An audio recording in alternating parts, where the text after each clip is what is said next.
বোনের ইচ্ছেতেই তার ভালোবাসার মানুষটাকে বিয়ে করতে হয়েছিল। ৮ বছরের মাথায় ২ বোন একই ব্যক্তিকেই বিয়ে করেছিলাম।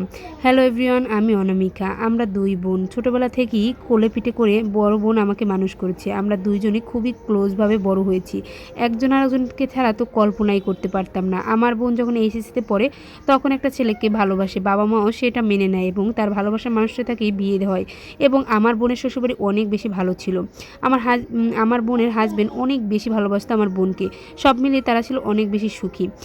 বিয়ের প্রায় ৭ বছরের মাথায় আমার বোন কনসিভ করে। এতদিন দীর্ঘদিন পর কনসিভ করায় তারা এবং আমরা অনেক বেশি সুখী ছিলাম এবং খুশি হয়েছিলাম। আমার বোনের শ্বশুরবাড়ি বলতে তার একমাত্র শাশুড়িই ছিল, আর কেউই ছিল না।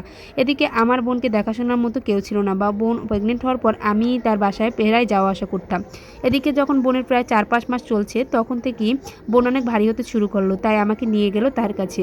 আর আমারও এসএসসি পরীক্ষা শেষ হয়ে গিয়েছিল। বোনের পার্মানেন্টভাবে দেখাশোনার দায়িত্ব আমি নিয়ে নিলাম। মা যেহেতু সংসার সামলাতো তাই মা আর তেমন একটা যাওয়া আসা করতে পারতো না। এদিকে ৮ মাসের মাথায় আমরা জানতে পারি বোনের যমজ বেবি হবে। আমরা তো আরও মহা খুশি, একসাথে ২ খুশি, কারণ ২টা সন্তান হতে চলেছে। তাই আমরা বোনকে অনেক বেশি টেক কেয়ার করতাম। ১০ মাসের মাথায় বোনকে সিজার করানো হবে এই বলে ভর্তি করা হলো, কারণ বোন বেশি অসুস্থ হয়ে পড়েছিল। আমার বোনের সব কিছু নর্মাল ছিল, কোনো ধরনের সমস্যা ছিল না। সিজার করার পর আমার বোনের ২টা ছেলে বাবু হলো। ফুটফুটে বাবু ২টাকে দেখে আমরা তো মহা খুশি। আমি যেন কেমন হয়ে গিয়েছিলাম, ওদের কোলে নিলে যেন আমি বুকে শান্তি পেতাম।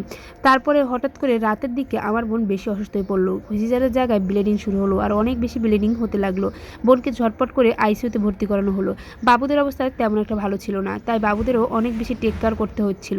এদিকে আমি বাবুদের টেক কেয়ার করছিলাম আর মা তার মেয়েকে। এভাবেই চলছিল আমাদের দিন। দুলাভাই অনেক বেশি পাগলের মতন হয়ে যাচ্ছিল, কারণ সে তার বউকে অনেক বেশি ভালোবাসতো।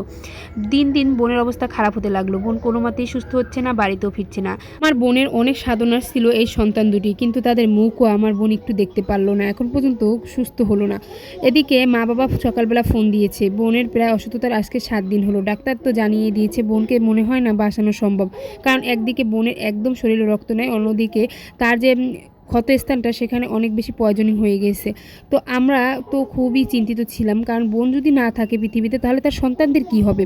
আর এই সন্তান দুটো অত অল্পতেই মাহারা হবে ভাবতেই এত কষ্ট লাগছিল। আল্লাহর ফয়সালা, আসলে কি বলবো, কোনো উপায় ছিল না, সব কিছু তো মেনে নিতেই হয়। তো আমার মা বাবা আমাকে যেতে বললো, কারণ বোন নাকি আমার সাথে দেখা করতে চাচ্ছে। তাই আমি বিকালের দিকে বোনের সাথে দেখা করতে চলে গেলাম। আমি রুমে ঢুকতেই বোন অনজোর কাঁদছিল। আমি কাছে যাওয়ায় বুঝতে পারলাম বোন হয়তো আমাকে কিছু বলতে চাচ্ছে, তাই বোনের কাছে হাতটা বাড়িয়ে দিলাম। আমার হাত দুটো ধরে বোন অজরে কাঁদতে কাঁদতে বলল, দেখ অনামিকা, তুই ছাড়া আমার সন্তানদের এইরকম করে কেউ ভালোবাসতে পারবে না, টেক কেয়ার করতে পারবে না।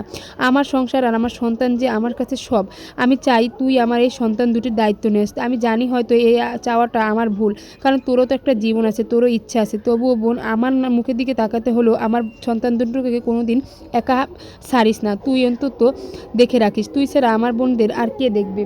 এই কথা শুনে আমি আমার বোনকে কী উত্তর দিব আমি বুঝতে পারছিলাম না। আমি বারবার আমার বোনকে সান্ত্বনা দিতে চাচ্ছিলাম। আমি বললাম, তোমার সংসার, তোমার সন্তান তোমারই থাকবে বোন, তুমি চিন্তা করো না। এভাবে কথা বলে আমি ঠিক বিকেলে চলে আসলাম। আর ২ দিনের মাথায় আমি আর যেতে পারলাম না, কারণ ওদেরকে একা ফেলে আমি যেতে পারছিলাম না। কিন্তু ২ দিনের মাথায় অঘটনটা ঘটে গেল। আমার বোন এই দুনিয়ার মায়া ত্যাগ করে চলে গেল, আর বাবা মা সবাই একা হয়ে